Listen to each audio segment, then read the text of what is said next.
Before I start the show, I'd like to thank Mickey, who has joined my Patreon and is my new Night Spear. Seriously, thank you so much. Your encouragement and support means more to me than you can know. It has been over a month since WatCon, but I'd like to say to everyone I met there, you made the experience incredibly rich. I was nervous about meeting fans of the show because I struggled to imagine anyone who isn't an actual friend or close acquaintance listening, despite knowing there are people who do. That said, everyone was lovely, and regardless of whether we interacted in passing, had a short conversation in the lobby or at dinner, or were really able to get to know one another, I enjoyed spending time with all of you. Anyway, how about an episode?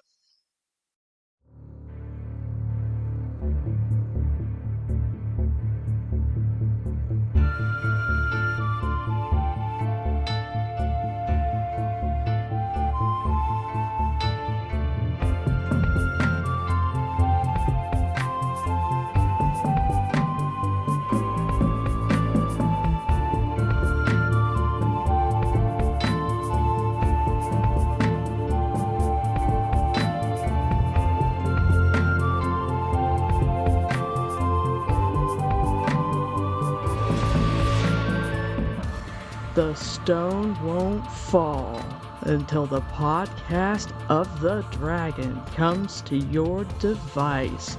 Hey everybody, my name is Morgan. Suppose I just said welcome to the 44th episode of Podcast of the Dragon.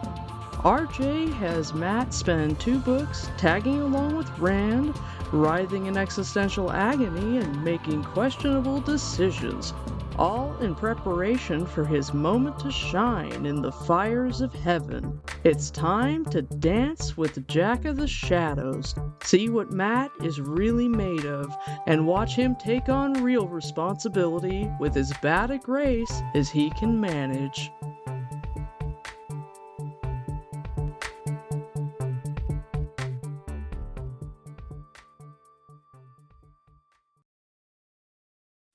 If we're nominating candidates for the best written characters in the Wheel of Time, I'm already on record as having put forth both Nynaeve and Swan, but a case also has to be made for Matt Cawthon. And I don't nominate him because of the growth that he goes through, or because I find him particularly true to life, or because I love where he ends up. I do it because he is unlike any character that I have ever come across in literature.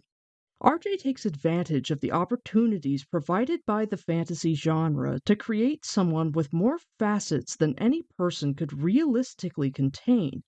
Matt's like a character in a trench coat, made up of many different people, someone first introduced to us through others' eyes, a character who hardly knows himself, who rarely means what he thinks and seldom acts as he says he will. Yet, through the shifting, muddled layering, RJ builds a pretty believable person, someone balanced between the pull of fate and the desire to control his own life, the understandable longing to look out for number one, and the pure instinct to be selfless, and in so doing, he gives us something utterly unique.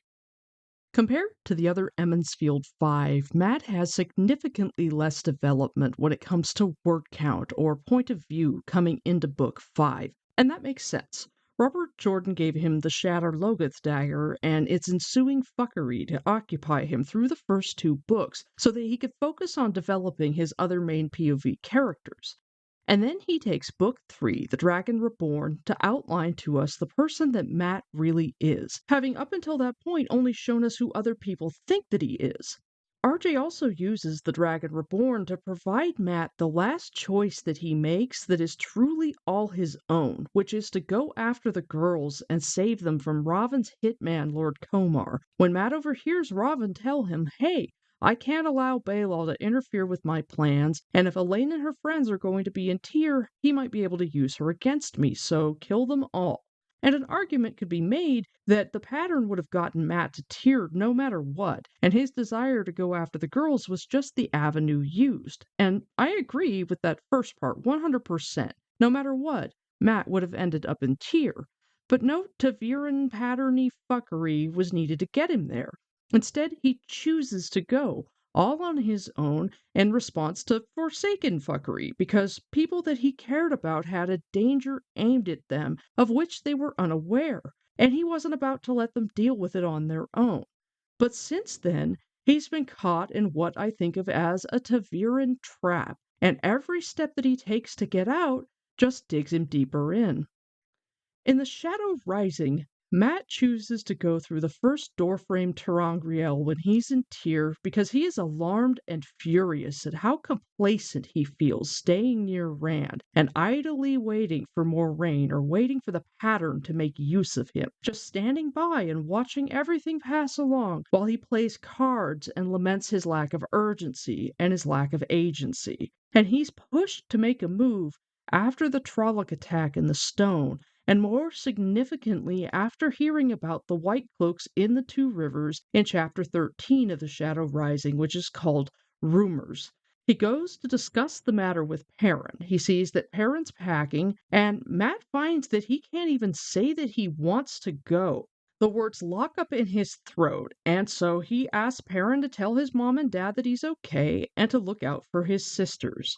And it says, closing the door behind him, Matt wandered down the hallways aimlessly. His sisters, Eldrin and Bodwin, had always been ready to run, shouting, "Mama, Matt's in trouble again. Matt's doing what he shouldn't, Mama." Especially Bode. They would be 16 and 17 now, probably thinking of marriage before too much longer, already with some dull farmer picked out, whether the fellow knew it or not. Had he really been gone so long? It did not seem so sometimes. Sometimes he felt as if he had left Emmons Field just a week or two past. Other times it seemed years gone, only dimly remembered at all. He could remember Eldrin and Bode smirking when he had been switched, but their faces were no longer sharp. His own sisters' faces. These bloody holes in his memory, like holes in his life. He saw Barrelane coming toward him and grinned in spite of himself. For all her airs, she was a fine figure of a woman. That clinging white silk was thin enough for a handkerchief, not to mention being scooped low enough at the top to expose a considerable amount of excellent pale bosom. He swept her his best bow, elegant and formal. "A good evening to you, my lady." She started to sweep by without a glance, and he straightened angrily. "Are you deaf as well as blind, woman? I'm not a carpet to walk over, and I distinctly heard myself speak. If I pinch your bottom, you can slap my face, but until I do, I expect a civil word for a civil word." The first stopped dead, eyeing him in that way women had. She could have sewn him a shirt and told his weight, not to mention when he had his last bath, from that look. Then she turned away, murmuring to herself, all he caught was "too much like me." He stared after her in amazement. Not a word to him. That face, that walk, and her nose so far in the air it was a wonder her feet touched the ground. That was what he got, speaking to the likes of Barrelane and Elaine. Nobles who thought you were dirt unless you had a palace and bloodlines back to Arthur Hawkwing. Well, he knew a plump cook's helper, just plump enough, who did not think he was dirt. Dara had a way of nibbling his ears that his thoughts stopped dead in their tracks. He had been considering seeing whether Dara was awake and up for a cuddle. He had even considered flirting with Barrelane. Barrelane! And the last words he had said to Perrin, "Look after my sisters," as if he had already decided, already knew what to do. Only he had not. He would not so easily, just sliding into it. There was a way, perhaps. Digging a gold coin from his pocket, he flipped it into the air and snatched it onto the back of his other hand. A Tarvalon mark he saw for the first time, and he was staring at the flame of Tarvalon, stylized like a teardrop. "Burn all Aes Sedai," he announced loudly, "and burn Rand al'Thor for getting me into this." A black and gold liveried servant stopped in mid-stride, staring at him wordlessly. The man's silver tray was piled high with rolled bandages and jars of ointment. As soon as he realized Matt had seen him, he gave a jump. Matt tossed the gold mark onto the man's tray. "From the biggest fool in the world. Mind you spend it well on women and wine." "Thank you, my lord," the man stammered as if stunned. Matt left him standing there. The biggest fool in the world. Aren't I just? So this is a really, really good bit of writing. RJ shows Matt caught up in this sense of distress where he's thinking about his sisters and about how his memories are so messed up that he can barely remember their faces. And it's almost like the subtext is him wondering if he could remember them better, would he feel more of a sense of urgency to go home? And there's a real emotional pain there. He's agonizing about the holes in his memories messing with him, keeping him from wanting to go home and help his family because he should want to go home. And then next paragraph, it just slips away. There's this transition that should be jarring, but is totally smooth. He sees Verlaine coming towards him, and Matt goes from feeling distressed about being barely able to remember how his sisters look because he has holes in his memory and is missing giant gaps of his life to being like, there's Barrelane, and damn, she's hot, and damn, she's got nice tits, and then having to shake himself and be like, what the fuck? Because Barrelane is not the type of woman that he would normally flirt with.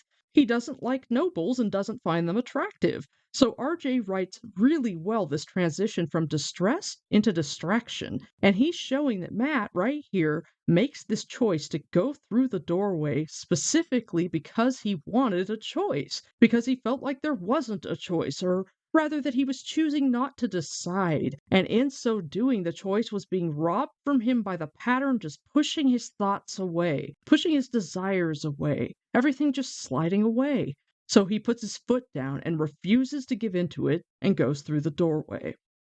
And then the snakes absolutely inflame him because they don't answer his questions the way he expects to be answered. He asks a question, a yes or no question, and instead they tell him, hey, you need to go to Roydian. And when he's like, why? They say, oh, because you have this fate. And he finds out what fate is they're trying to throw him out of the ter'angreal. They're like, get out, get out. There's too many of y'all in here. Okay, you're going to marry the daughter of the 9 moons. You're going to give up half the light of the world to save the world. You're going to die and live again. And Matt doesn't get thrown out and then think, okay, well, I guess my next step is to go to Roydian. Instead, he slips right back into inertia, his default mode, which consists of staying next to Rand. And staying with Rand just so happens to lead him to the place that they told him to go. And at that point, he makes another choice, takes a step and piggybacks onto Rand's trip into Roydian, and then his own obstinacy and stupidity takes him through door number 2, which is roughly where I left off with him, having left Roydian and ruminating on these unwelcome memories and struggling with a lot of the same thoughts as before he went through the doorway. In chapter 36 of The Shadow Rising, it's called Misdirections. RJ has us in Matt's head as they're riding through the desert at the beginning of the journey to Cold Rock's Hold, and it is just before the peddlers show up and Matt gets his hat, and we have yet to see our first glimpse of his gifted memories. It says, I've been to Roydian. I've done what those snake folks said I had to. And what did he have to show for it? This bloody spear, a silver medallion, and I could go now. If I have any sense, I will. He could go. Try to find his own way out of the waste before he died of thirst or sunstroke. He could if Rand was not still pulling at him, holding him. The easiest manner of finding out was just to try leaving. Looking at the bleak landscape, he grimaced. A wind picked up. It felt as if it blew across an overheated cook stove, and small whirlwinds spun funnels of yellow dust across the cracked ground. Heat haze made the distant mountains shimmer. Maybe it was best to stay around a while longer. First off, RJ teases us with the information we're going to get in the next chapter, having Matt list what he has to show for having been to Roydian, the spear, the medallion, and ... And we'll get those ellipses filled in fairly quickly. Next, Rand is still tugging at Matt, even though there's not really any need for it now, because the very geography holds him. The waste is a funnel leading to Cairhien, leading to the battle at Cairhien, and leading Matt to the band.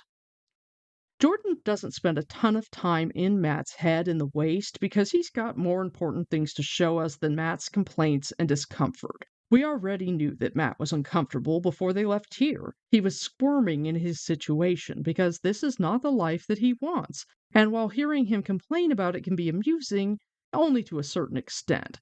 Instead, RJ uses Matt's point of views to aid with ideal world building while playing out the aftermath of his choices as Matt gets locked into his fate, and RJ also spends some time looking at the complex and painful relationship that Matt has with Rand and doing some work to repair and rebuild it.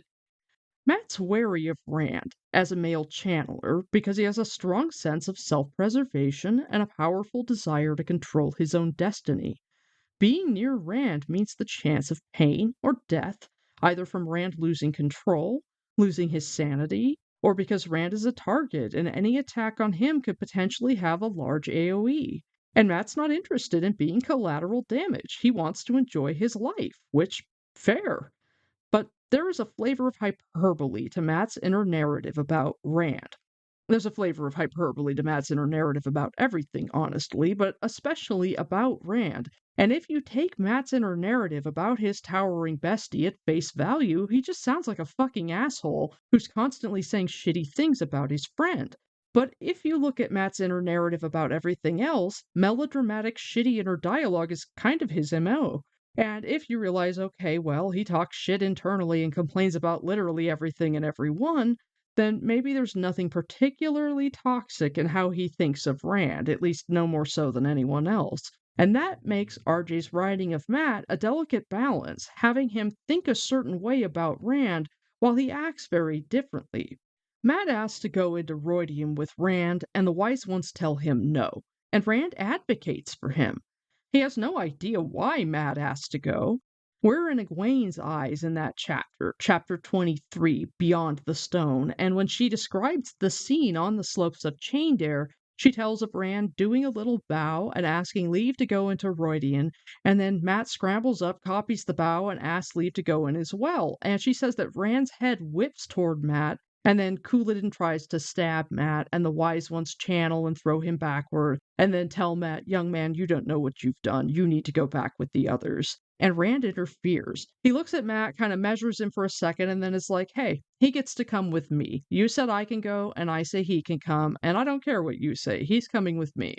And this is a way of reaching out, where Rand is saying, look, I've got you, and it doesn't even matter to me why you want to go. It's obviously desperately important. Why the fuck else would you do this? It's not a thing that you would do if you weren't desperate. So you can come with me, and I'm here for you. And earlier, when they're approaching the portal stone, Rand wonders why Matt's even coming. He doesn't understand it and thinks maybe he's coming for friendship, but maybe not, because with Matt you can never know. And it doesn't matter in the end to Rand. He just helps. And then RJ shows Rand and Matt together after they get into the city. They haven't been allowed to bring weapons or water. They're sunburned and super thirsty, and the city is dusty and abandoned. It's all skyscrapers and civic art and tons of dry fountains. And we're in Matt's head. It says, Matt trotted to the nearest fountain anyway, just on the off chance, and leaned on the waist-high white rim. 3 unclothed women, twice as tall as he and supporting an odd wide-mouthed fish over their heads, peered down into a wide, dusty basin no drier than his mouth. Of course, Rand said behind him. I should have thought of this before. Matt looked over his shoulder. Thought of what? Rand was staring at the fountain, shaking with silent laughter. Get hold of yourself, Rand. You didn't go crazy in the last minute. You should have thought of what? A hollow gurgling whipped Matt's eyes back to the fountain. Abruptly, water gushed out of the fish's mouth, a stream as thick as his leg. He scrambled into the basin and ran to stand under the downpour, head back and mouth open. Cold, sweet water. Cold enough to make him shiver, sweeter than wine. It soaked his hair, his coat, his breeches. He drank until he thought he would drown, finally staggering over to lean panting against a woman's stone leg. Rand was still standing there, staring at the fountain, face red and lips cracked, laughing softly. No water, Matt. They said we couldn't bring water, but they did not say anything about what was already here. Rand, aren't you going to drink? Rand gave a start, then stepped into the now ankle-deep basin and splashed across the stand where Matt had been, drinking in the same way, eyes closed and face tilted up to let the water pour over him. Matt watched him worriedly. Not mad, exactly. Not yet. But how long would Rand have stood there laughing while thirst turned his throat to stone if he had not spoken? Matt left him there and climbed out of the fountain. Some of the water drenching his clothes had seeped down into his boots. He ignored the squish he made at every step. He was not sure he could get his boots back on if he pulled them off. Besides, it felt good. And a little bit further, it says, the heart has to be that way, Matt. Rand was climbing out of the basin, dripping wet. The heart? The wise ones said I had to go to the heart. They must mean the center of the city. Rand looked back at the fountain, and suddenly the flow dwindled to a trickle, then ceased. There's an ocean of good water down there. Deep. So deep I nearly didn't find it. If I could bring it up. No need to waste it, though. We can get another good drink when it's time to leave. Matt shifted his feet uncomfortably. Fool. Where did you think it came from? Of course he bloody channeled. Did you think it just started flowing again after the light knows how long? Center of the city, of course. Lead on. So Matt would prefer that Rand not channel in front of him, but Matt would prefer that no one channel in front of him. And watching his friend show signs of questionable sanity disturbs him. But seeing Egwene act like an Aes Sedai also disturbs him, probably nearly as much, and the changes in Perrin make him uncomfortable too. Matt is complaining dramatically in his internal narrative, but the loyalty is there, and RJ explores it further once they get into the heart and walk across the plaza, weaving their way through all the objects of the power to Avenda Sora, where they take a little time to rest under the tree and chill out, and they're really enjoying themselves and would like to hang all day, but Rand remembers that they're there for a reason, and it says, Rand was getting up. Matt copied him reluctantly. What do you think we'll find in there? I think I have to go on alone from here, Rand said slowly. What do you mean? Matt demanded. I've come this far, haven't I? I'm not going to turn tail now. Wouldn't I just like to, though? It isn't that, Matt. If you go in there, you come out a clan chief or you die, or come out mad. I don't believe there's any other choice unless maybe the wise ones go in there. Matt hesitated. To die and live again. That was what they had said. He had no intention of trying to be an Aiel clan chief, though. The Aiel would probably stick spears through him. We'll leave it to luck, he said, pulling the Tarvalon mark from his pocket. Getting to be my lucky coin. Flame, I go in with you. Head, I stay out. He flipped the gold coin quickly before Rand could object. Somehow he missed grabbing it. The mark careened off his fingertips, clinked to the pavement, bounced twice, and landed on edge. He glared at Rand accusingly. Do you do that sort of thing on purpose? Can't you control it? No. The coin fell over, showing an ageless woman's face surrounded by stars. It looks like you stay out here, Matt. Did you just... He wished Rand would not channel around him. Oh, burn me. If you want me to stay out here, I'll stay. Snatching the coin up, he stuffed it back into his pocket. Listen, you go in, do whatever it is you have to, and get back out. I want to leave this place, and I am not going to stand here forever twiddling my thumbs waiting for you. And you needn't think I'll come in after you either, so you would best be careful. I wouldn't think that of you, Matt, Rand said. Matt stared at him suspiciously. What was he grinning at? So long as you understand, I won't. Ah, go on and be a bloody Aiel chief. You have the face for it. Don't come in there, Matt. Whatever happens, don't. He waited until Matt nodded before turning away. This bit with the two of them in Rhuidean is a beautiful example of Matt thinking, saying, and doing different things. He thinks wary and uncharitable thoughts about his friend who is a male channeler, and while he mostly doesn't comment too much on Rand's sanity, he does talk gruffly to him with a go ahead and get yourself killed, dickhead, I'm not going to help you tone. But the action Matt that is on deck is one who is totally prepared to go in with Rand. And so RJ is able to show us in just a little bit of them together that maybe their friendship is in better shape than it seemed to be after Rand lashed out at Matt and Perrin in Book 2, and then Matt learned he could channel and treated him like shit about it. Jordan in Book 4 gives us just 3 Matt point of views after the trip through Rhuidean, including introducing the peddlers to us through his eyes. And we also get to see the aftermath of the Trolloc attack on Cold Rock's Hold through his eyes, where we learn that the Shido have taken off for Alcair Dal, and Rand says, I'm going to follow with everyone, and I'm sorry if people feel like they've been dishonored, but customs don't apply to me, so sucks to suck. This is in chapter 50. It is called Traps, and it says, Someone had best let the peddlers know, Rand continued. They won't want to miss the fair, but if they don't stop those fellows drinking, they will be too drunk to handle reins. What of you, Matt? Are you coming? He certainly did not intend to let the peddlers get away from him, not his way out of the waste. Oh, I'm right behind you, Rand. The worst of it was it felt right saying that. Bloody ta'veren tugging at me. How had Perrin pulled free? Light, I wish I was with him right now. I guess I am. So, the waste is a trap, and it's not just being held by Rand. It's a dangerous place that requires resources and safety in numbers and knowledge of the way to get out. You can't just take your horse and leave. So the moment that the peddlers appeared, they've been this bright spot in Matt's life because they seem like they could be a way out that doesn't involve Rand.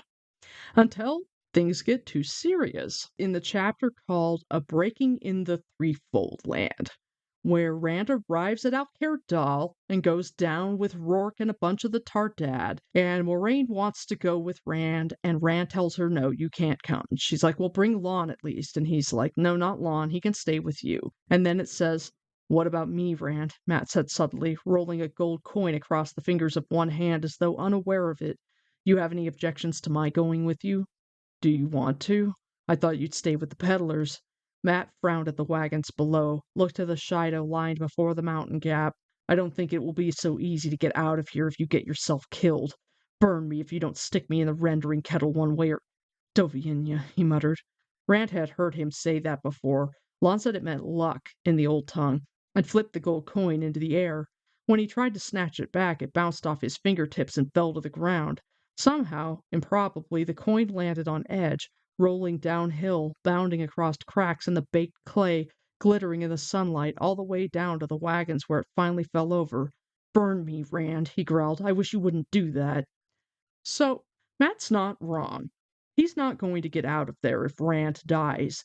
And sending him in allows RJ to add a small amount of humor to this shit show of a scene where Rand goes into Alcair and talks to the chiefs, and Couladin's shouting as Savannah is demanding that he be allowed to speak, and everything is kind of devolving. And in Rand's internal narrative, he's telling us that Matt is on Pips, holding Jaden's reins, and he keeps surreptitiously gesturing for Rand to get back in the saddle so they can get the fuck out of there. And Matt is not solely engaging in self-interest here. He feels compelled to protect Rand. And Rand feels compelled to protect him as well, as RJ shows us early on in Chapter 6 of The Fires of Heaven. After Rand balefires the Darkhounds that come after him when he's at the roof of the Maidens, he wakes up due to the feel of their evil and runs up to the top floor and balefires them. It occurs to him that he is not the only target in Rhuidean that a Forsaken might like to kill, and so he sprints a mile because Matt is at the opposite end of the city, as far away as he can be from Moraine, and truthfully as far as he can be from Rand. And sure enough, there are a whole bunch of Darkhounds clawing at Matt's door trying to get in at him. So Rand balefires those as well, and it says, releasing Sidene, he found a place where he would not cut his hand to shreds and pounded on the door. Suddenly the pain in his side was very real and present. He took a deep breath and tried to thrust it away. Matt? It's me, Rand. Open up, Matt. After a moment, the door opened a crack, letting out a spill of lamplight. Matt peered through doubtfully, then pulled the door wider, leaning against it as if he had run 10 miles carrying a sack of rocks. Except for a silver fox-head medallion hanging around his neck, its eyes shaped and shaded like the ancient Aes Sedai symbol, he was naked. The way Matt felt about Aes Sedai, Rand was surprised he had not sold the thing long since. Deeper in the room, a tall golden-haired woman was calmly wrapping a blanket around herself, a maiden by the spears and buckler lying at her feet. Rand hastily averted his eyes and cleared his throat. I just wanted to make sure you were all right. We're fine. Uneasily, Matt looked around the antechamber. Now we are. You killed it or something? I don't want to know what it was, as long as it's gone. It's bloody hard on a man sometimes being your friend. Not only a friend, another ta'veren, and perhaps a key to victory in Tarmon Gai'don. Anyone who wanted to strike at Rand had reason to strike at Matt as well, but Matt always tried to deny both things. They're gone, Matt. Darkhounds. 3 of them. I told you I didn't want to know, Matt groaned. Darkhounds now. I can't say it isn't always something new around you. A man wouldn't get bored, not until the day he died. So, Matt's very hyperbolic here, and he blames the dangers that he is facing on being Rand's friend, as if he's not a target all on his own. And we also see here in Rand's inner narrative that Matt denies that he's ta'veren. He denies that enemies would have a reason to strike at him, but that is not actually true anymore. This is chapter 6 of book 5, but we get Matt's first point of view at the end of chapter 3, when he approaches Rand as his buddy is walking back to the roof of the Maidens from his meeting with the clan chiefs, and Matt tries to get his attention and ends up having to call him Lews Therin. And it says, He made himself walk to arm's reach of the other man. Rand was nearly a head taller, and in the early evening gloom he seemed taller yet, colder than he had been. "I've been thinking, Rand." Matt wished he did not sound hoarse. He hoped Rand would answer to his right name this time. "I've been away from home a long time." "We both have," Rand said softly. "A long time." Suddenly he gave a laugh, not loud, but almost like the old Rand. "Are you beginning to miss milking your father's cows?" Matt scratched his ear, grinning a bit. "Not that exactly. If he never saw the inside of another barn, it would be too soon. But I was thinking that when Kadir's wagons go, I might go with them."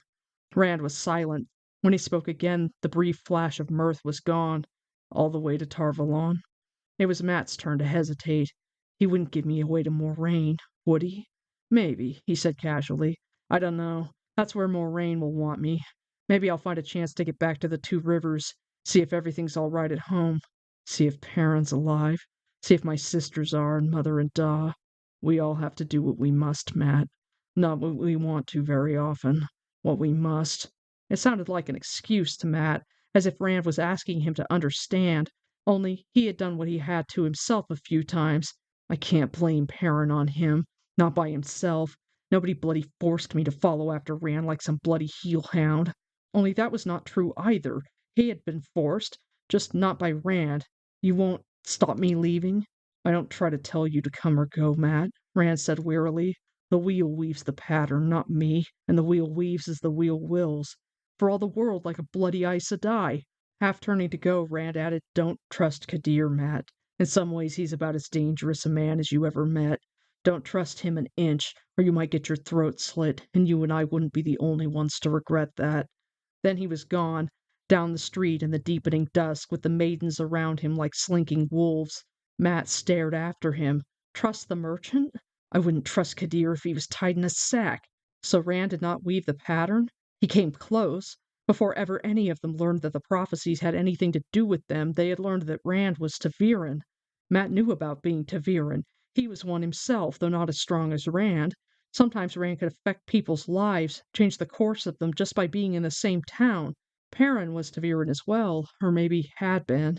Moraine had thought it was significant finding 3 young men who grew up in the same village, all destined to be ta'veren.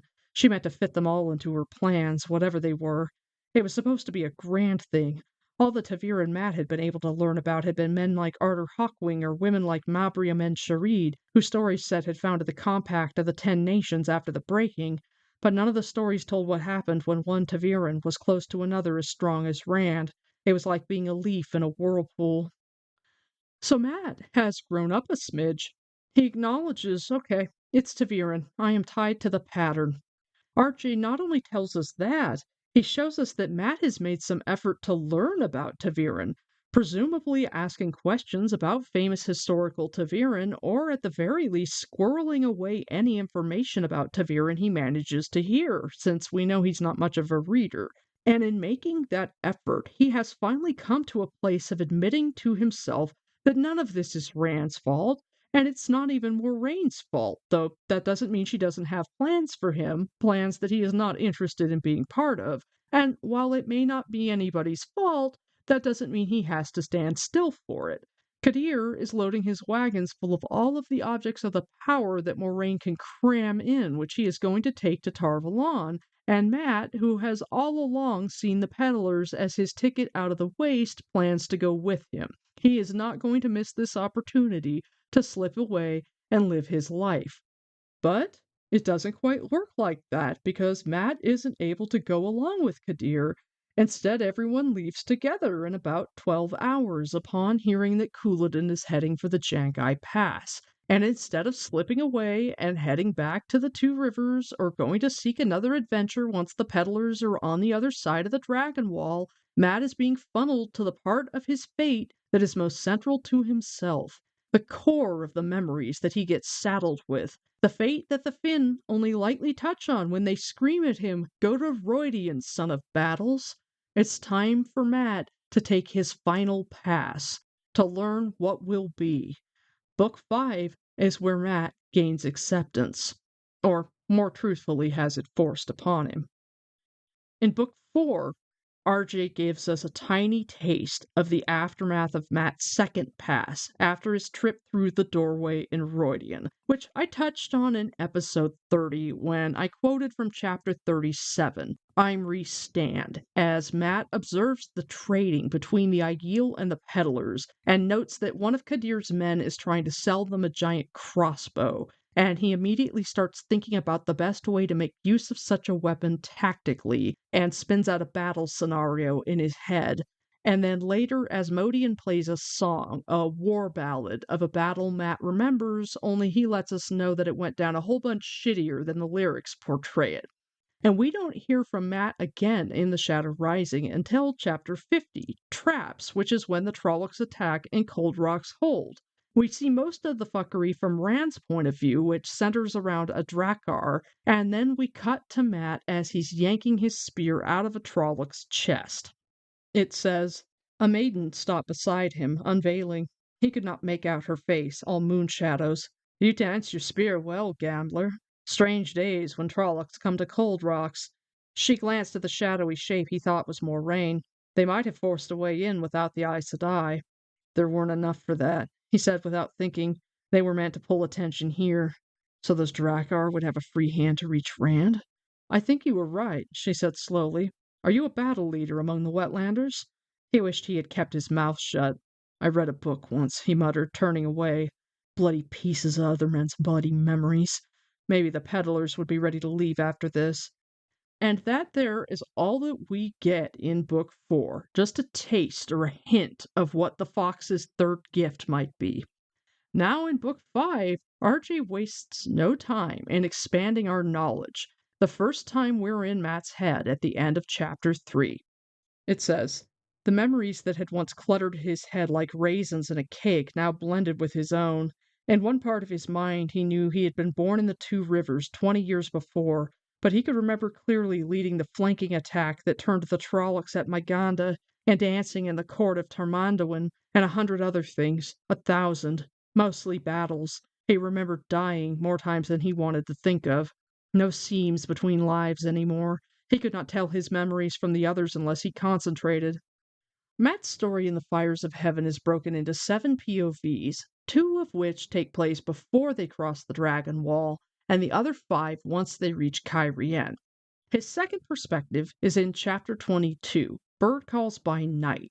We open the scene where Melindra is giving Matt a massage, and she's calling him short. She's like, you're well muscled for such a short man, Matt, which, fuck you, Melindra. Short guys are hot, and assholes like you make out like it's some flaw if a dude is shorter than you, and unfortunately some of them get a major complex about it and act like toxic misogynistic shitbags, but a confident short man who could give a fuck what the Melindras of the world think has major sex appeal. Anyway, it says, only Aiel could call him short. In every other land he had been in, he was taller than most men, if not always by much. He could remember being tall, taller than Rand when he rode against Arthur Hawkwing, and a hand shorter than he was now when he fought beside Maycene against the Ilgari. He had spoken to Lon, claiming he had overheard some names. The warder said Maycene had been a king of Iharon, one of the 10 nations. That much Matt already knew, some 400 or 500 years before the Trolloc Wars. Lon doubted that even the Brown Aja knew more. Much had been lost in the Trolloc Wars, and more in the War of the 100 Years. Those were the earliest and latest of the memories that had been planted in his skull. Nothing after Arderpain dragged ter'angreal, and nothing before Maycene of Iharon. So, the bird calls, that are the bird calls by night, are wards that Rand set to go off in the event of shadow spawn. Rand learned this from the Shinerans, who use different bird calls to convey different information with their human sentries, and Rand incorporates that in his use of the One Power, setting wards that will trigger the sounds of different Two Rivers birds. And Matt and Melindra hear the bird calls that indicate shadow spawn have triggered these wards close to them, so they run out to fight Trollocs, and Matt kills a Myrddraal. And after Melindra asks, what was he shouting in the old tongue, Matt's like, oh, something I heard once. And it says, for the honor of the Red Eagle, the battle cry of Manetheren. Most of his memories were from Manetheren. Some of those he had had before the twisted doorway. Moraine said it was the old blood coming out, just as long as it did not come out of his veins. She put an arm around his shoulders as he started back toward their tent. I saw you with the Night Runner, Matt Cawthon. That was one of the Aiel names for Myrddrel. You were as tall as a man needs to be. Grinning, he slipped his arm around her waist, but he could not get the attack out of his head. He wanted to. His thoughts were too snarled in his borrowed memories, but he could not. Why had anyone launched such a hopeless assault? No one but a fool attacked overwhelming force without a reason. That was the thought he could not pry out of his head. No one attacked without a reason. And RJ ends the POV there, showing Matt deeply troubled by this, and he leaves it at that because Matt ruminating on the pointlessness of the attack has nothing to do with his character. Its purpose is to prime curiosity in the reader and make it clear to us that something is fucky about this attack. And then Rand pursues it, talking to death with Asmodean. Why is Samael baiting me? I need to know why. And Asmodean's like, maybe one of the others wants you to think it's Samael to send you against him. Another thing I find interesting in this little bit is how Matt tells us he has memories that are actually from his former lives, i.e., ones he had before Rhuidean, in addition to those the foxes gave him, those memories that we learn in Book 11 the Finns somehow glean from the people who come through the doorway asking questions. And considering how many memories that he has, the doorway that Mayenne traded to Tyr, which sat in the belly of the stone for 300 years until it suddenly had a very busy night, had to have been in a centralized location at one point for so many people to go through it. If Matt has no memories before Macene of Aharon, we can assume the snake doorway hadn't been discovered much before then, and he has no memories after Arthur Hawkwing because Mayenne was carved from the wreckage of Arthur Hawkwing's empire, and a relatively small number of firsts, along with the Aes Sedai they let study it, used it in the 700 years between the founding of their city-state and when it was traded to Tyr, and presumably none of those people were awesome enough generals to warrant a space in Matrim Cawthon's head. We are never given a ratio of memories from Matt's former lives versus borrowed memories gifted by the Finn, but the way he talks, and from what we see when he wakes up in Tar Valon with jumbled memories of soldiering, there have to be way more borrowed memories. Manetheren only lasted 1,000 years, and even if he was spun out right away and lived an average of 40 to 50 years, I'm figuring he maybe had 20 different lives tops in Manetheren. So if he had thousands of memories and the majority are from Manetheren, we can presume that the Finns stuffed extra Manetheren memories in his head, either because they felt like it was a favor to him or culturally relevant, like they picked the best memories that were suited to him, or they did it to amuse themselves, or whatever. We can also presume that the doorway spent a good bit of its 1,500-year circulation in close proximity to Manetheren. And if that's the case, how many Manetherenites, mountain homers, went through the doorway? Were people from Manetheren more likely to use it? Or just people from the West? Did a particular nation have control of it? It's all just kind of interesting. But I have to surmise that it was in a fairly central location at some point and also likely well known, and most references to it in the histories of the old nations were lost because so many records were destroyed in the Trolloc Wars and the War of the 100 Years. And it's also interesting to think of the type of people who go through the ter'angreal and realize that most of the memories that are in his head are the memories of people who felt desperate, whether it was desperately curious, desperately motivated, desperately in fear of their life or the lives of their nations. So while none of them are him, all of them are like him in the sense that they are all a smidge adventurous, reckless, foolish, and desperate. And that's fun to consider. One of the things that I think really can make such a great case for Matt being one of Jordan's best written characters is that RJ has minimal word count with Matt in this book. His characterization of Matt in the Fires of Heaven is broken into 7 point of views for 22,000 words, which is a relatively small amount. It's like 6.5% of the total word count of the book. And RJ spends the majority of that with Matt in general mode. We get 2 perspectives before the crew reaches Cairhien, which allows RJ to establish Matt's relationship with the Dark Friend sleeper agent who's supposed to kill him if necessary to direct Rand towards Samael, and to outline that Matt still wants to get the fuck out of the waste and away from Rand, and he's still desperate to be in control of his own life. And RJ makes it a point when he's in his inner narrative to show him trying to fight off or separate himself from these memories that are in his head. Much like Rand, Matt spends time in this book shaking himself and thinking, hey, whoa, that's not me. Then we reach the city of Cairhien, and it's the day before the battle, and RJ gives us Matt's third point of view in chapter 42, which is called Before the Arrow. The chapter opens on Matt staring at the roof of his tent, and it says, by his book, matters had long since gone beyond merely Sirius. Sirius was being stuck in the waste with no idea of the way out. Sirius was dark friends popping up when you least expected, Trolloc attacks in the night, the odd Myrtle freezing your blood with an eyeless stare. That sort of thing came quickly and usually was done before you had much chance to think. It was certainly not what you would seek out, yet if you had to, you could live with it if you could live through it. But for days he had known where they were heading and why. Nothing quick about it. Days to think. I am no bloody hero, he thought grimly, and I'm no bloody soldier. Fiercely he pushed down a memory of walking fortress walls, ordering his last reserves to where another crop of Trolloc scaling ladders had sprung up. That was not me. The light burn whoever it was. He did not know what he was. A sour thought. But whatever he was, it involved gambling and taverns, women and dancing. That he was sure of. It involved a good horse and every road in the world to choose from, not sitting and waiting for somebody to shoot arrows at him or try to stick a sword or a spear through his ribs. Any different would make him a fool, and he would not be that, not for Rand or Moraine or anybody else. As he sat up, the silver fox-head medallion, hanging on its leather thong, slipped from the unlaced neck of his shirt. He tucked it back before taking a long swallow of wine. The medallion made him safe from Moraine or any other Aes Sedai, as long as they did not get it away from him. Surely one or another would try sooner or later, but nothing except his own wits kept him safe from some fool killing him along with a few thousand other fools, or from Rand, or from being ta'veren. A man ought to be able to find a profit in something like that, having events twist themselves around him. Rand certainly had, in a way.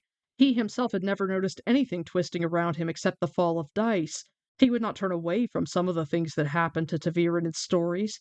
Wealth and fame dropped into their pockets as if from the sky. Men who wanted to kill them decided to follow instead, and women with ice in their eyes decided to melt. Not that he was complaining at what he had, really, and certainly not that he wanted anything like Rand's bargain. The price to get into the game was too high. It was just that he seemed to be stuck with all the burdens of being ta'veren and none of the pleasure. So Matt is deeply troubled by the complacency that has kept him with Rand. Days to think. 2 weeks by now on this side of the Dragon Wall. No longer in a burning desert hellhole that he can't escape from because he's not sure of the way out and wouldn't be able to carry enough water even if he did know. Once they were well into Cairhien, he was as free to slip away as any of the men that Haddon and Kadir keeps losing. When we're first in Kadir's head, he tells us that each day sees another of his drivers gone, and we hear from Rand that he handpicks people from the Cairhien and refugees to replace them. But Matt didn't feel free to leave, or else he struggled to leave without someone to go with him. He was seeking a companion when he wanted to leave in the stone, thinking of both Tom and Perrin. And for him to go on his own requires something desperate. So a bit further it says, "It is time to go," he told the empty tent, then paused thoughtfully and sipped at the goblet. "It is time to get on Pips and ride. Ride to Caemlyn, maybe. Not a bad city, so long as he avoided the royal palace. Or Lugard. He had heard rumors about Lugard. A fine place, that, for the likes of him. Time to leave Rand in my dust. He's got a bloody Aiel army and more maidens than he can count taking care of him. He doesn't need me." That last was not strictly true. In some strange way he was tied to Rand's success or failure in Tarmangaiden, him and Perrin both, 3 ta'veren all tangled together. The histories would probably only mention Rand. Small chance he or Perrin would find any place in the stories. And then there was the Horn of Valir, which he did not want to think about and would not until he had to. There might be some way out of that particular mess yet. Any way he looked at it, the Horn was a problem for another day, a distant day. With luck, all those bills would come due on a very distant day. only that might take more luck than he had. The point now was that he had said all of that about going and felt scarcely a twinge. Not long ago he had been unable even to speak of leaving. When he got too far from Rand, he had been drawn back like a hooked fish on some invisible line. Then he had been able to say it, even to lay plans, but the slightest thing would distract him, make him put off his schemes for stealing away. Even in Reudian, when he had told Rand he was going, he had been sure something would get in the way. It had, in a manner of speaking. Matt had made it out of the waste, but he was no further from Rand than before. This time he did not think he would be diverted. "Not like I was abandoning him," he muttered. "If he can't bloody take care of himself by now, he'll never be able to. I'm not his bloody nursemaid." And while Matt does not feel a twinge once he says that he wants to go, and he feels like taking care of Rand is not his job, his love for Rand and the friendship that they fortified during their time in the Waste means that he can't leave without saying goodbye. So he goes to Rand's tent, and when he gets there, Rand's not there. There's only Asmodean, who shrugs and tells him, "I don't know when Rand is going to be back. No man clocks the Lord Dragon." And it says, "I'll wait." He meant to go through with this. Too many times he had found himself putting off going. Natale sipped at his wine, studying him across the goblet's rim. It was bad enough that Moraine and the Wise Ones watched him in that silent, searching way. Sometimes Egwene did, too. She had certainly changed, half Wise One and half Aes Sedai, but from Rand's Gleeman it was enough to set his teeth on edge. The best thing about leaving would be not having anyone look at him as if they would know in a minute what he was thinking and already knew whether his small clothes were clean. 2 maps lay spread out near the fire pit. One, copied in detail from a tattered map found in a half-burned town, covered northern Cairhien from west of the Alguenya halfway to the spine of the world, while the other, newly drawn and sketchy, showed the land around the city. Slips of parchment held down with pebbles dotted both. If he was going to stay and ignore Natale's searching look at the same time, there was nothing for it but to study the maps. With the toe of his boot he shifted a few pebbles on the map of the city so he could read what was written on the parchments. In spite of himself he winced. If the Aiel scouts could count, Couladin had nearly 160,000 spears, Shaido and those who had supposedly gone to join their societies among the Shaido. A hard nut to crack, and prickly. This side of the spine of the world had not seen an army like that since Arthur Hawkwing's time. The second map showed the other clans that had crossed the Dragon Wall. All had now, in one form or another, strung out according to when they had left the Jangai and spread apart, but too close to hear for comfort. The Shianda, the Kadara, the Darine, and the Miagoma. Between them they apparently had at least as many spears as Couladin. They had not left many behind, if that was true. The 7 clans with Rand almost doubled that, easily enough to face Couladin or the 4 clans. Either or, not both, not at once, but both at once might be what Rand had to fight. What the Aiel called the bleakness had to be affecting those clans, too. Every day still men tossed down their weapons and vanished, but only a fool would think it lessened their numbers any more than it did Rand's, and there was always the possibility that some of those were going to Couladin. The Aiel did not speak of it very much or very freely, and masked the idea behind talk of joining societies, but even now men and maidens decided they could not accept Rand or what he had told them of themselves. Every morning some were missing, and not all left their spears behind. So firstly, Matt here blames being the subject of people's curiosity solely on proximity to Rand, not because he himself is interesting. He's like, "Oh, once I get away from Rand, people will stop noticing me. I'll slip back into obscurity," which is ludicrous.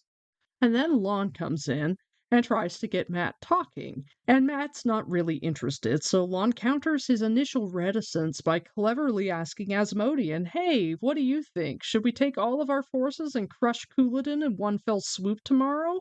Which is idiotic military advice and bait that Matt can't help but snap up. It says, Matt grunted, and Lon glanced at him before returning to his study of the maps. "You do not think it a good plan? Why not?" He said it so casually that Matt answered without thinking. 2 reasons. If you surround Couladin, trap him between you and the city, you might crush him against it. How long was Rand going to be? But you might push him right over the walls, too. From what I hear, he's nearly gotten over twice already, even without miners or siege engines, and the city is hanging on by its teeth. Say his piece and go. That was it. Press him enough and you'll find yourself fighting inside Cairhien. Nasty thing, fighting in a city. And the idea is to save the place, not finish ruining it. Those slips laid out on the maps, The maps themselves made it all so clear. Frowning, he squatted with his elbows on his knees. Lon got down with him, but he hardly noticed. A dicey problem, and fascinating. Best if you try to shove him away. Hit him from the south, mainly. He pointed to the river Galen. It joined the Alguenya some miles north of the city. There are bridges up here. Leave the Shido a clear path to them. Always leave a way out unless you really want to find out how hard a man can fight when he's got nothing to lose. His finger slid east. Wooded hills for the most part, it seemed. Probably not much different from right around here. A blocking force here on this side of the river will make sure they go for the bridges if it's big enough and positioned right. Once they are moving, Couladin won't want to try fighting someone ahead of him while you're coming behind. Yes, almost exactly the same as at Genji. Not unless he's a complete fool, anyway. They might make it to the river in good order, but those bridges will choke them. I don't see Aiel swimming or hunting out fords, for that matter. Keep the pressure on. Shove them across. With luck, you'll be able to harry them all the way to the mountains. It was like Quendai Fords, too, late in the Trolloc Wars, and on much the same scale. Not much different from the Torres Shan, either, or Sulmain Gap before Hawkwing found his stride. The names flickered through his head, the images of bloody fields forgotten even by historians. Absorbed in the map as he was, they did not register as anything but his own remembrances. Too bad you don't have more cavalry. Light cavalry is best for the harrying. Bite at the flanks, keep them running, and never let them settle to fight, but Aiel should do almost as well. And the other reason? Lon asked quietly. Matt was caught up in it now. He more than merely liked gambling, and battle was a gamble to make dicing in taverns a thing for children and toothless invalids. Lives were the stake here, your own and other men's, men who were not even there. Make the wrong wager, a foolish bet, and cities died or whole nations. Nateo's somber music was fit accompaniment. At the same time, this was a game that set the blood racing. Without lifting his eyes from the map, he snorted. You know as well as I. If even one of those four clans decides to side with Couladin, they'll take you from behind while your hands are still full of Shido. Couladin will be the anvil and they the hammer, with you the nut between. Only take half of what you have against Couladin. That makes it an even fight, but you'll have to settle for it. There was no such thing as fairness in war. You took your enemy from behind, when he least expected it, when and where he was weakest. You still have an edge. He has to worry about a sortie from the city. The other half you split in three parts. One to funnel Couladin into the river, the other two a few miles apart between the city and the four clans. Very neat, Lon said, nodding. That slap-carved face never changed, but approval touched his voice if lightly. It would gain a clan nothing to attack either force, especially not when the other could take it in the rear, and none will try to interfere in what happens around the city for the same reason. Of course, all four could join. Not likely if they haven't already, but if they do, everything changes. Matt laughed aloud. Everything always changes. The best plan lasts until the first arrow leaves the bow. This would be easy enough for a child to handle, except for Endirian and the rest not knowing their own minds. If they all decide to go over to Couladin, you toss the dice and hope, because the Dark One's in the game for sure. At least you'll have enough strength clear of the city nearly to match them, enough to hold them for the time you need. Abandon the idea of pursuing Couladin and turn everything on them as soon as he's well and truly begun crossing the Galen. But it's my bet they'll wait and watch, and come to you once Couladin is done for. Victory settles a lot of arguments in most men's heads. The music had stopped. Matt glanced at Nateo and found the man holding his harp rigidly, staring at him over it harder than ever, staring as if he had never seen him before, did not know what he was. The gleeman's eyes were dark polished glass, his knuckles white on the harp's gilding. With that, it all crashed home. What he had been saying, the memories he had been embracing. This bit is some of the best writing RJ does in the entire series. There's something to the tone and the way that Matt's thoughts flow when he is really engaged with a problem that make him so deserving as a contender for RJ's best written character. Much in the same way that when we first get Matt's point of view in The Dragon Reborn, RJ plays out him eating the huge meal and deliberately puzzling out where he is and what happened. It's just beautiful work, and I love it. Anyway, Matt's upset about all of this. Lon, for the first time ever, decided to have a conversation with him, and he just could not help but join in. Not only join in, but effortlessly embrace the memories that he's been fighting off. And it says, springing to his feet, Matt turned to go and found Rand standing just inside the tent, absently twisting that odd bit of tasseled spear as if he did not realize he was holding it. How long had he been there? It did not matter. Matt spilled it all out in a rush. "I'm leaving, Rand. Come first light in the morning, I am in the saddle and gone. I'd go this minute if I could get far enough in half a day to suit me for stopping. I mean to put as many miles between me and the Aiel, any Aiel, as Pips can cover before I make camp. No point in bedding down close enough to be snapped up and hung out to dry by somebody's scouts. Couladin must have them out too, and even the others might not recognize him before he had a spear in the liver." "I will be sorry to see you go," Rand said quietly. "Don't try to talk me out of—" Matt blinked. "That's it? You'll be sorry to see me go?" "I've never tried to make you stay, Matt. Heron went when he had to, and so can you." Matt opened his mouth, then closed it again. Rand had never tried to make him stay, true. He had just done it without trying, but there was not the slightest bit of Taviran tugging now, no vague feelings that he was doing the wrong thing. He was clear and firm in his purpose. And then Matt's like, "Hey, I don't know anything about battles, you understand." And Rand nods, and it says, "The light shine on you, Matt," he added, sticking out his hand, "and send you smooth roads, fair weather, and pleasant company until we meet again." That would not be soon, if Matt had his way. He felt a little sad about that, and a little foolish for feeling sad, yet a man had to look after himself. When all was said and done, that was the long and short of it. Rand's grip was as hard as it had ever been. All that sword work had only added new calluses atop older bowmen's, but the ridged heron brand in his palm was distinct against Matt's hand. Just a little reminder in case he should forget the markings under his friend's coat sleeves or those even stranger things inside his head that let him channel. If he could forget that Rand could channel, and he had not thought of it once in days, then it was far past time to be gone. And then Matt steps out of the tent and leaves, and we hear for only the second time. The first time is the night that the stone falls, when he leaves Mother Gwenna's house and goes to start scouting out the stones so he can rescue the girls. For only the second time, we hear about the dice spinning in his head. And because he hears the dice spinning, I imagine Rand's tent flap as the third doorway. Matt steps through it, and the dice are spinning, and it's time to learn what will be. Our next Matt point of view is in the next chapter, chapter 43, which is called This Place, This Day. It's the following day and starts with Rand, where he goes to the tower with Egwene and Avienda, and they start channeling to get the battle kicked off, and Rand is nearly swept away by Saidin when Lews Therin shouts, "Ilyena, my love, forgive me." And then it switches to Matt. Matt is struggling to get out of the city and away from the soldiers and the Aiel. The only way he can go is south. Rand asks him which way he'll go, and he says south because he doesn't have any choice about it. He's trying to avoid everyone because he cannot guarantee that he's not going to get killed by a good guy who mistakes him for an enemy. People kill people they don't mean to all the time in warfare. It happens, and RJ knew it. And Matt, a soldier, not a soldier, not a soldier, a soldier with the memories of 1,000 dead soldiers in his head, knows that soldiers kill people they don't mean to all the time. And he doesn't want to risk that by putting himself near any of the other combatants. So he's trying to get south of the battle, and instead, because of all the Aiel who are pushing to get into position, he keeps getting shoved toward the city.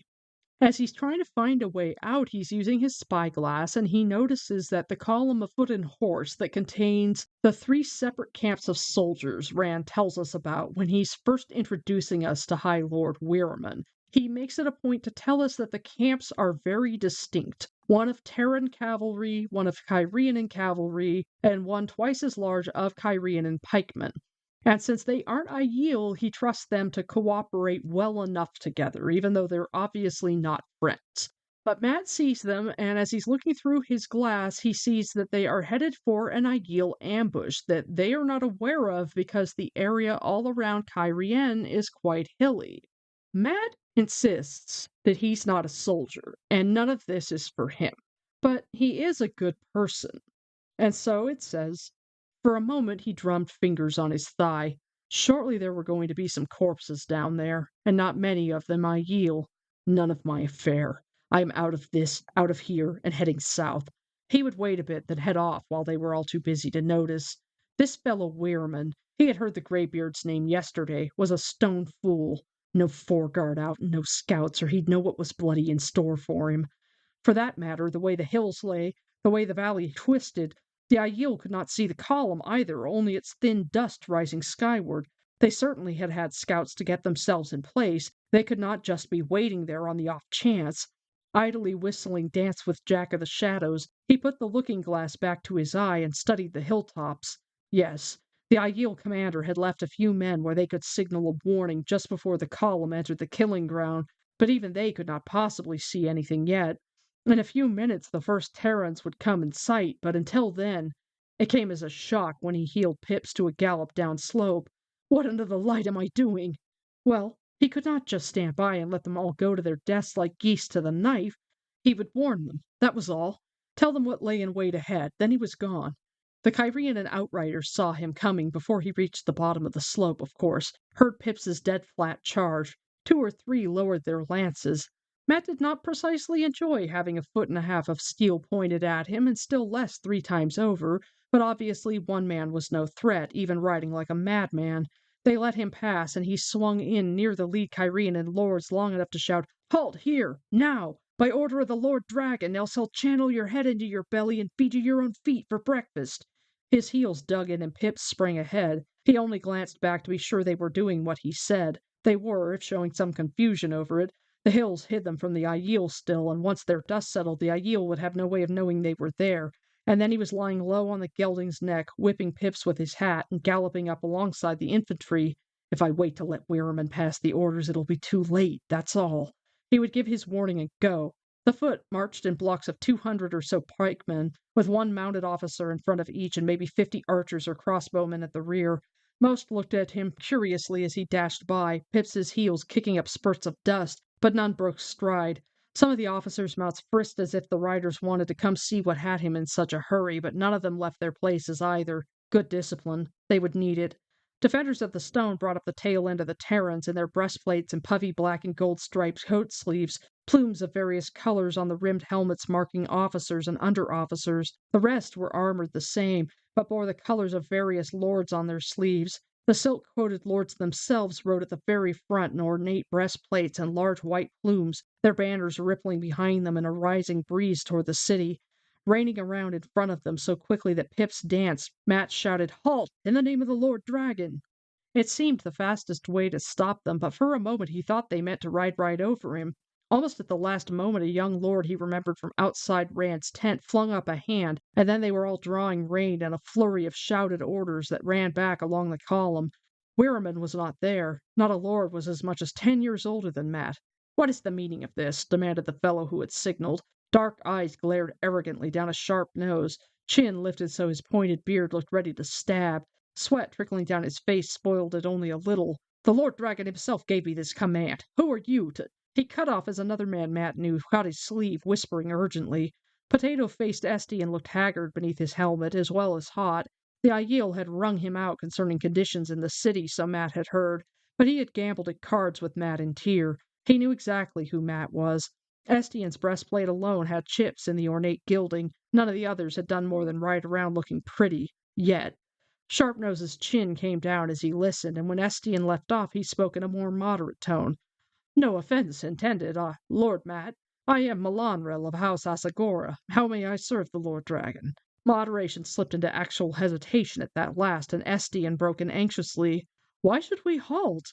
I know the Lord Dragon told us to hold back, Matt, but per my soul, there's no honor in sitting and letting the Aiel do all the fighting. Why should we be saddled with chasing them after they're broken? Besides, my father is in the city, and—" He trailed off under Matt's stare. Matt shook his head, fanning himself with his hat. The fools were not even where they should be. There was no chance of turning them back, either, if Melanrel would go, and looking at him, Matt was not sure he would, even on supposed orders from the Lord Dragon. There was still no chance. He sat his saddle in plain sight of the Aiel lookouts. If the column started turning around, they would know themselves discovered, and very likely they would attack while the Terrans and the Kyrian and pike were tangled up. It would be a slaughter as surely as if they had gone ahead in ignorance. So Matt does this out of a sense of obligation and decency. He helps these men out because their leader is a shithead. He's stupid and incompetent. And while Melanrel is not nearly as incompetent as Weirman, he doesn't survive this battle because he refuses to heed Matt's advice. He tells them, "March steady through this gap and wait for the pikes to get through behind you. They're going to form a hollow square and you get inside. And once he gives them those orders, he rides back to the Pikes and talks to their officer Darrett and says, "Hey, do you know how to make a hedgehog?" And he's like, "Yep." And Matt says, "Great, follow after the Terrans and make your hedgehog." And then he rides back to the Kyrianen, and it says, Talmanas of House de la Vinda, his con 3 yellow stars on blue, and his banner a black fox, was even shorter than Darrett and had 3 years on Matt at most. But he led these Kyrianen, although there were older men and even gray hair present. His eyes held as little expression as Darrett's, and he looked like a coiled whip. His armor and sword were utterly plain. Once he had told Matt his name, the man listened quietly while Matt laid out his plan, leaning a little out of the saddle to cut lines in the ground with the sword-bladed spear. The other Kyrian lords gathered round on their horses, watching, but none so sharply as Talmanas. Talmanas studied the map he drew, and studied him from boots to hat, even his spear. When he was done, the fellow still did not speak until Matt barked, "Well, I don't care whether you take it or leave it, but your friends will be hip-deep in Aiel in not much longer." "The Terrans are no friends of mine, and Darrett is useful, certainly not a friend." Dry chuckles ran through the onlooking lords at the suggestion. "But I will lead one half if you lead the other." Talmanas pulled off one steel-backed gauntlet and put out his hand, but for a moment Matt only stared at it. "Lead? Him? I'm a gambler, little soldier, a lover." Memories of battles long gone spun through his head, but he forced them down. All he had to do was ride on. But then maybe Talmanas would leave Estienne and Darrett and the rest to roast on the spit Matt had hung them from. Even so, it was a surprise to him when he grasped the other's hand and said, "You just be there when you're supposed to be." For reply, Talmanas began calling off names in a quick voice. Lords and lordlings rained toward Matt, each followed by a bannerman and perhaps a dozen retainers, until he had 400 odd of the Kyrianen. Talmanas did not have much to say after either. He just led the remainder west at a trot, trailing a faint cloud of dust. "Keep together," Matt told his half. "Charge when I say charge, run when I say run, and don't make any noise you don't have to." There was the creak of saddles and the thud of hooves as they followed him, of course, but at least they did not talk or ask questions. A last glimpse of the other bristle of bright banners and con, and then a twist in the shallow valley hid them. How had he gotten into this? It had all started so simply, just give warning and go. Each step after it seemed so small, so necessary, and now he had waded waist deep into the mud and no choice but to keep on. He hoped Talmanas meant to show up. The man had not even asked who he was. So, I love the character of Talmanas. He's probably one of my top minor characters. He's maybe a level 5 character as far as importance, and I just find him so interesting. And he's one of those characters where I'm grateful that RJ never did a POV for him, so that way Brandon could just make him whoever he was. And I feel like Brandon did a superb job. Talmanas is pivotal in forcing Matt to be who he needs to be. He hooks the Taviran by being like, "Okay, I'll trust you, but you have to do your part. I'll lead one half, but you have to lead the other." And here we see Matt as he flounders, like, "Wait, I was just going to help. I was just going to do this, and I was just going to do this." And so, just like with the first 2 doorways, each step is logical. It made sense to do this. And this small necessary choice led to this further sensible step leading to this total shit show. And who among us doesn't know what that's like? Maybe not on such an epic scale, but we all know where it made sense to do X, and it made sense to do Y, and it made sense to do Z, and how did such fuckery abound from all of these small and sensible choices? We next get Matt's point of view after Robert Jordan gives Rand his little trolley problem, where he decides to kill his own troops to keep the Shido from getting into the city, and then Samael attacks the tower, and Rand is forced to go into battle on horseback. Matt has been trying to get the men who are becoming the band out. We get a rundown of the skirmishes that they've been through, and then he is approached by Talmanas, Darrett, Estienne, and Nalessian, one of the smart Terran lords who followed Matt's orders, got inside the pikes, and lived, unlike Melanral, and so now leads the Terrans. R.I.P. Melanral. The 4 of them tell Matt, "Hey, a whole bunch of the Shido are coming," and "Hey, Couladin is with them," or at least some dude who has super shiny tattoos on his arms like they say that the Lord Dragon has. And it says, Matt grunted, "Couladin, and heading east. If there was any way to step aside, the fellow would run headlong into Rand. That might even be what he was after. Matt realized that he was smoldering, and it had nothing to do with Couladin wanting to kill Rand. The Shido chief, or whatever the man was, might remember Matt vaguely as somebody hanging about Rand, but Couladin was the reason he was stuck out here in the middle of a battle trying to stay alive, wondering whether any minute it was going to turn into a personal fight between Rand and Samael, the kind of fight that might kill everything within 2 or 3 miles. That's if I don't get a spear through the brisket first. And no more choice about it than had a goose hanging outside the kitchen door. None of it would be so without Couladin. A pity no one had killed the man years ago. He certainly gave excuses enough. Aiel seldom let anger show, and when they did, it was cold and tight. Couladin, on the other hand, seemed to flare up 2 or 3 times a day, losing his head in a fiery rage as quick as snap a straw. A miracle he was still alive, and the Dark One's own luck. Nalessian, Matt said angrily. Swing your Terrans wide to the north and come in on these fellows from behind. We will be holding their attention, so you ride hard and come down like a barn collapsing. So he has the Dark One's luck, does he? Blood and ashes, but I hope mine is back in. Talmanas, you do the same to the south. Move, both of you. We've little time and it's wasting. The 2 Terrans bowed hastily and dashed for their horses, clapping on their helmets. Talmanas's bow was more formal. Grace favor your sword, Matt, or perhaps I should say your spear. Then he was gone too. Looking up at Matt as the three vanished down the hill, Darrett slashed rain from his eyes with a finger. So you will stay with the Pikes this time. You must not let your anger at this Couladin overcome you. A battle is no place to try fighting a duel. Matt barely stopped from gaping. A duel? Him? With Couladin? Was that why Darrett thought he was staying with the Foot? He had chosen it because it was safer to be behind the Pikes. That was his reason. The whole reason. Not to worry, I can hold myself in rain. And he had thought Darrett the most sensible of the whole lot. The Kyrian merely nodded. I thought that you could. You've seen Pikes pushed before and faced a charge or two, I vow. Talmanas gives praises when there are 2 moons, yet I heard him say aloud that he would follow wherever you led. Some day I would like to hear your story, Anderman. But you were young. Under the light I mean no disrespect, and young men have hot blood. This rain will keep it cool if nothing else does. Blood and ashes! Were they all mad? Talmanas was praising him? He wondered what they would say if they found out he was only a gambler following bits of memory from men dead 1,000 years and more. They would be drawing lots for the first chance to spit him like a pig. The lords especially. No one liked being made to look a fool, but nobles seemed to like it least of all, perhaps because they so often managed it on their own.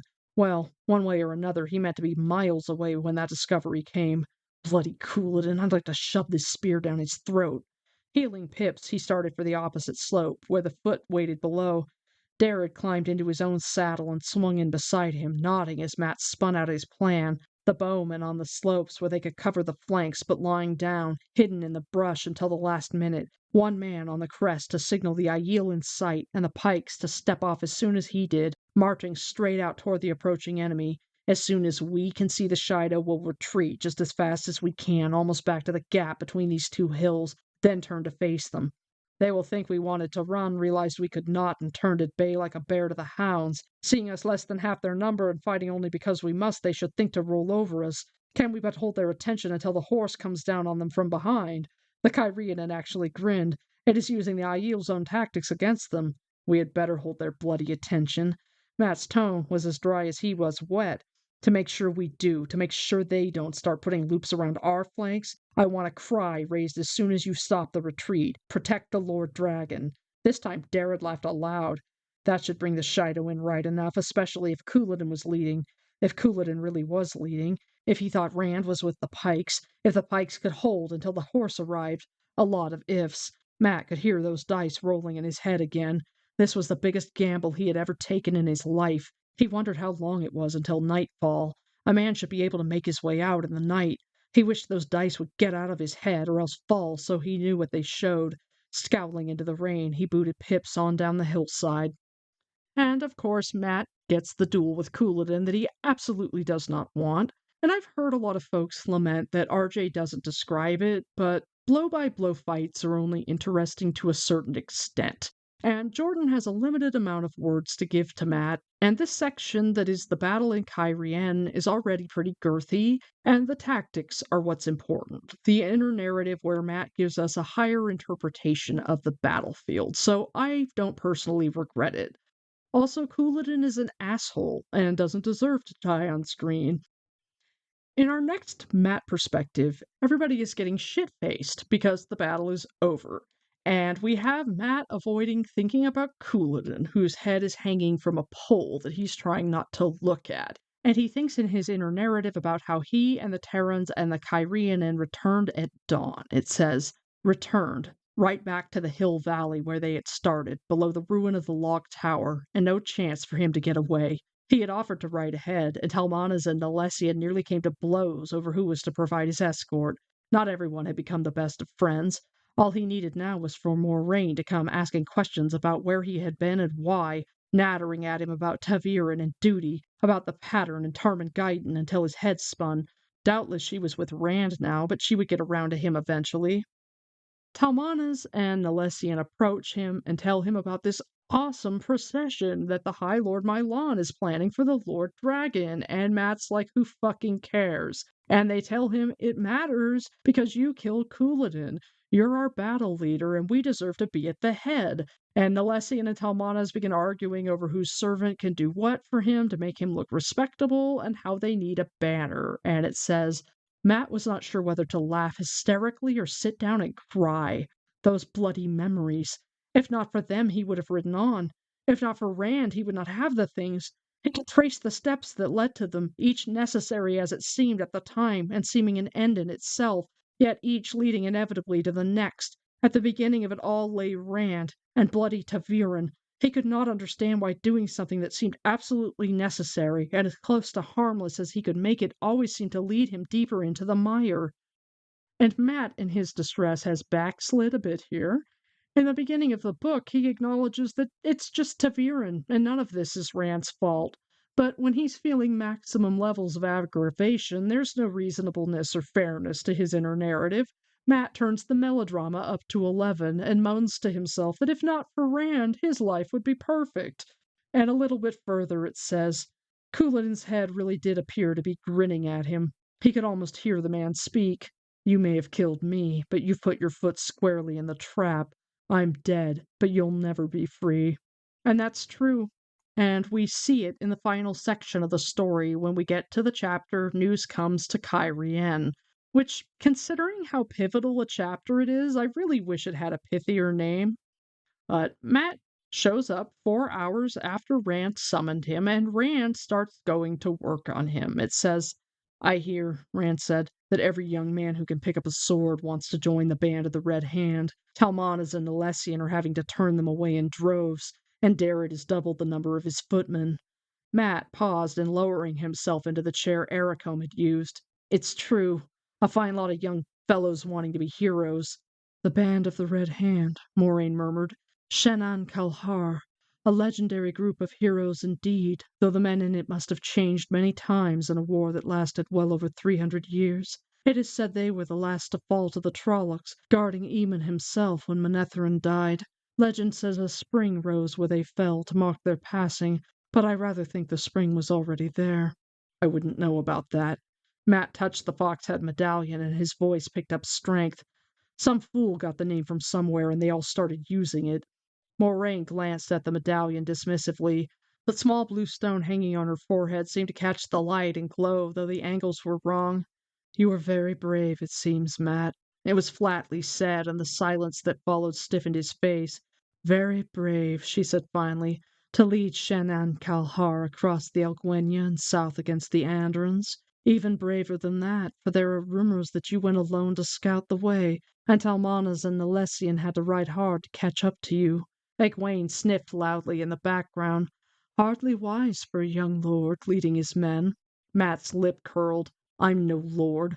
I've more respect for myself than that. But very brave, Moraine said as if he had not spoken.